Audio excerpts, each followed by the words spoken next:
Well, and obviously the law is clear-cut in this particular area as it relates to anyone that's placed under arrest. There's a search incident to arrest of the person. There's inventory property. There's property that's inventoried and taken into possession, and it can be, you can take the position that it's because law enforcement wants to take it from you, or you can take the position that it's their job that if they're going to remove you and take your liberty, that the property that you have has to be maintained in a safe condition. And so that's why they take it, they inventory it, and if they want to search through it, they will need either your consent or they will need a search warrant. And I can tell you that they routinely, and it's my understanding, that judges will be available 24 hours a day, 7 days a week throughout the entire time, just as they are now, and law enforcement routinely goes to judges at home at 2 and 3 in the morning and obtains a search warrant if in fact probable cause exists, and they will do the things that they need to do, including people who get arrested for drug trafficking. They go get a search warrant, they start running through their cell phone, and they start looking for the next person up, the dealer. So this is something that is very consistent with the process that's in place with law enforcement right now, and the laws are clear in this area. Thank you. Ellyn? Well, I think one of the distinctions here between Ned Network and Barbara Blogger is that Barbara Blogger would more likely be able to post this video instantly online. And I wonder, Mickey, you might have a better sense of this, with the ability to publish, live streaming videos and photos instantly. It doesn't even matter if the police, it matters less if the police are confiscating that information because of the ability to instantaneously publish. Well, one of the things that's been a big concern is, and we haven't talked about this, is when the police not only seize your camera, but they end up trying to delete the images that you've recorded. We've seen this happen in a number of occasions. Fortunately, as most police forensic experts would know, when something's deleted, it's not necessarily gone forever, and those images can be recovered. But we've had a number of instances where the police have said you need to delete those images, and they've asked you to do it. Again, it's consent. You don't have to do it. And most of the general orders that police departments issue that I've been involved with have specific directions to officers that they are never to ask somebody to delete those images, themselves, or to have a third party delete those images. It's one thing to seize property, it's another thing to literally destroy property, and that would leave them open to suit under the Privacy Protection Act of 1980, which was specifically established to protect journalists' work product. The biggest problem that I see in photographers in particular being arrested or detained is what I call it's the catch and release program. I mean, you're out there, you're shooting, you're either interfered with or arrested, you're taken away. A reporter can always file a story later, but if a photographer's not there to document what's happened at that time, the police have basically served the purpose of stopping the press from gathering news. And whether they turn around and 10 minutes later say, okay, you're free to go, that becomes a problem. Okay, and Julie, you helped me segue into this next topic, which is post-arrest issues. To the extent that you're comfortable with this, can you tell us, when people ultimately, we would hope that nobody gets arrested for the entire week.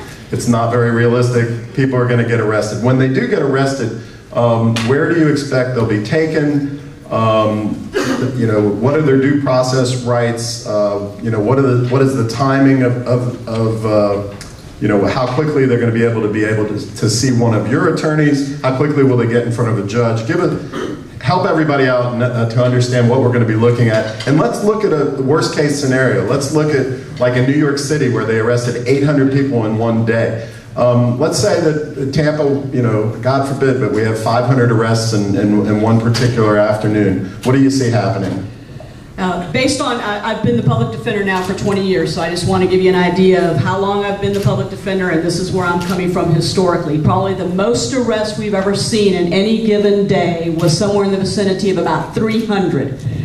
At that point in time, we had 5 attorneys that were available for what's called our first appearance court. The Florida rules of criminal procedure require anyone who's arrested who does not bond out to be placed before a judge within 24 hours in order to have their charges read to them, any bond that might be applicable, and whether or not probable cause even exists for their arrest and for them to continue to stay in this status of an arrest.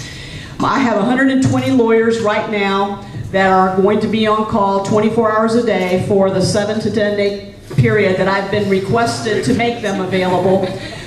We have been told that we will have 2 courts, probably, one proceeding the way it does every single day right now, where we go to court every single day. We've got that court covered in the normal way.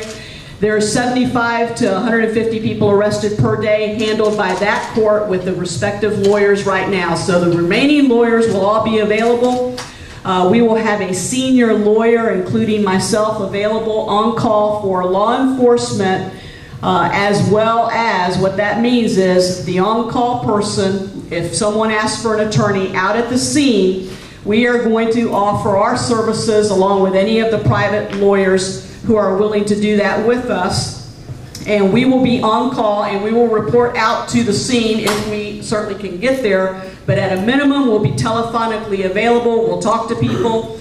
It is my impression from everything I have right now, there is no final footprint yet, that there is going to be an attempt, especially for people involved with the RNC and the protesting area, the areas that we're all talking about tonight, that if in fact you are arrested, that we will try to get you before a judge as quickly as possible, never exceeding the 24 hours, and probably sooner than the 24 hours so that we can address things.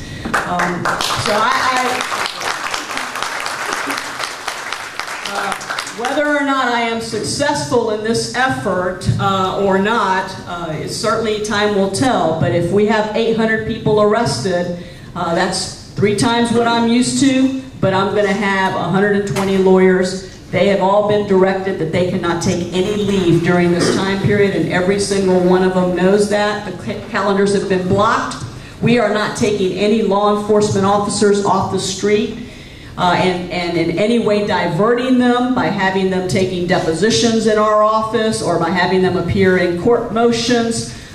We are clearly ensuring that law enforcement officers are where they're supposed to be, and hopefully in return they will work with us and make our services available to those who are arrested as quickly as possible. And that's the type of partnership that I think we need, and we're going to have judges available to ensure that we can get people in front of them. And I can tell you the goal is not intended to keep people in jail. I can tell you that those discussions are transparently occurring, and that we understand what the bail schedule is. We understand how to facilitate the movement of writs through the criminal justice system. We're going to have emergency activity that can occur between our office and between the District Court of Appeals if necessary. Everyone's awareness has been heightened, and I anticipate the partnership to occur.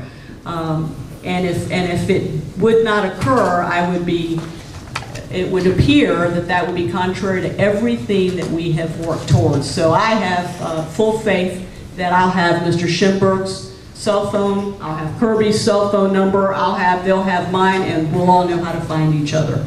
And I make that commitment to you here tonight. Thank you.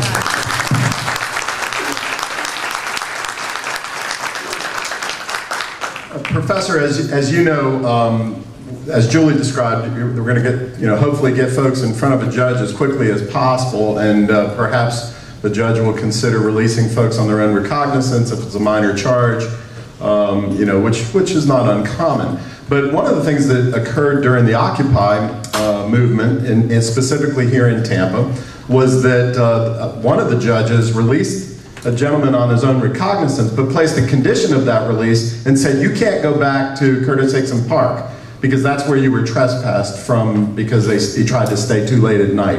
There's been some concern. Shelley Reback is here, a fine First Amendment lawyer, but she emailed me today and she said, what if we find that all the judges are putting this condition of release saying, I'll let you out on your own recognizance, but you can't go back to the clean zone downtown Tampa. How would you feel about that?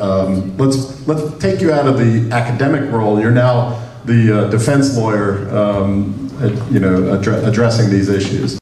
Get me to do that, because not with Julie at the table, there's no chance of that.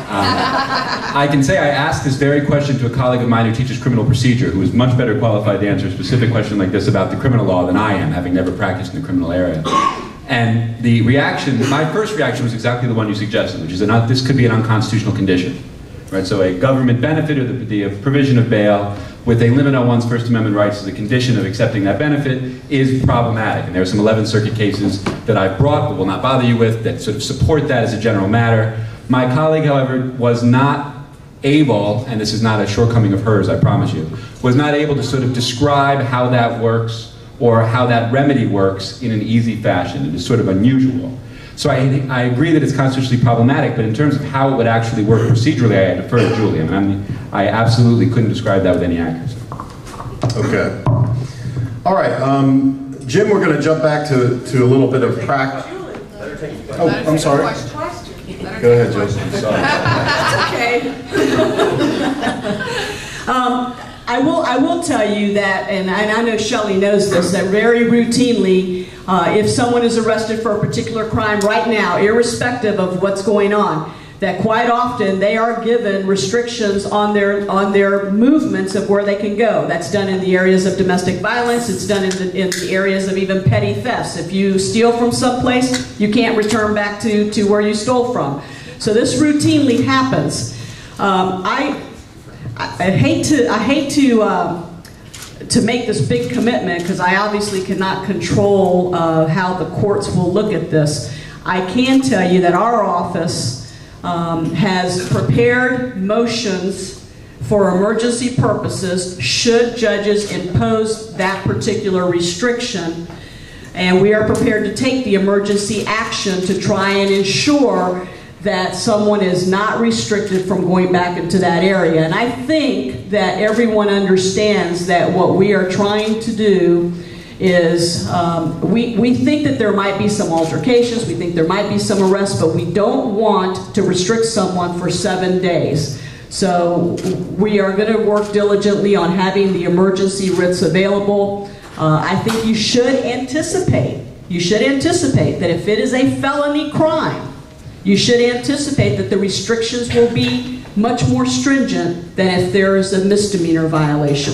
So if you're violating an ordinance and it's a misdemeanor, the chances are the movement of you in and out of the system with least amount of restrictions is more likely to occur than if it's a felony charge.